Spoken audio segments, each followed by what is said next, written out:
បាទតបងប្អូនមកមើលសកម្មភាពនៃការរញ្ជួយដីនៅប្រទេសហ្វីលីពីនបាទគួរឲ្យខ្លាចមែនទែនគឺប្រជាពលរដ្ឋមិនថាសាសាលានៅកន្លែងសាលារៀនឬក៏នៅកន្លែងឆ្នេរសមុទ្របាទគឺតកតនឹងរញ្ជួយដីហើយនៅព្យុះសូនាមីគឺកំពុងតែបក់បោកវ័យលុកទៅកាន់ប្រទេសហ្វីលីពីនបាទនេះបើតែគឺគួរឲ្យរន្ធត់តក់ស្លុតណាបាទនេះអាចប្រឈមនឹងគ្រោះថ្នាក់កាន់តែច្រើនមិនដឹងថាត្រូវបាត់បង់មនុស្សប្រមាណអ្នកទេចាំមើលព័ត៌មានបន្តប៉ុន្តែឡើយនេះឃើញថារញ្ជួយដីនឹងខ្លាំងរហូតដល់8 vector ជាងឯណោះដែលធ្វើឲ្យប៉ះពាល់ដល់ការខូចខាតនៃផ្ទះសម្បែងប្រជាពលរដ្ឋជាច្រើនបាទហើយ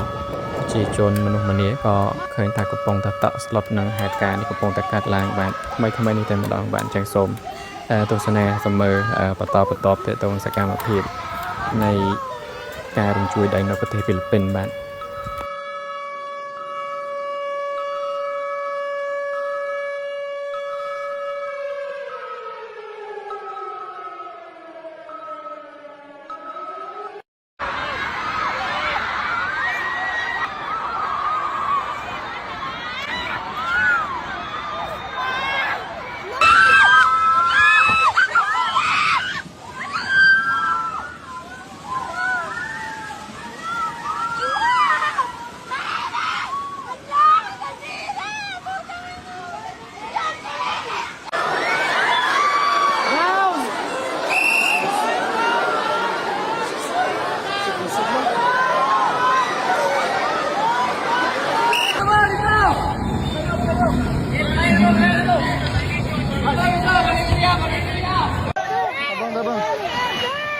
Abang.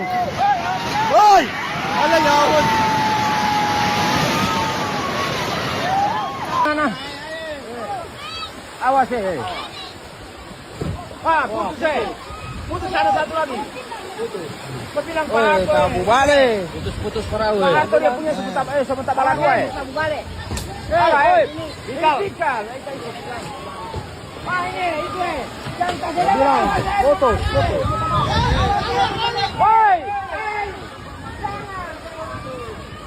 Woo! Angkat parau. Jangan apa dulu. Angkat parau.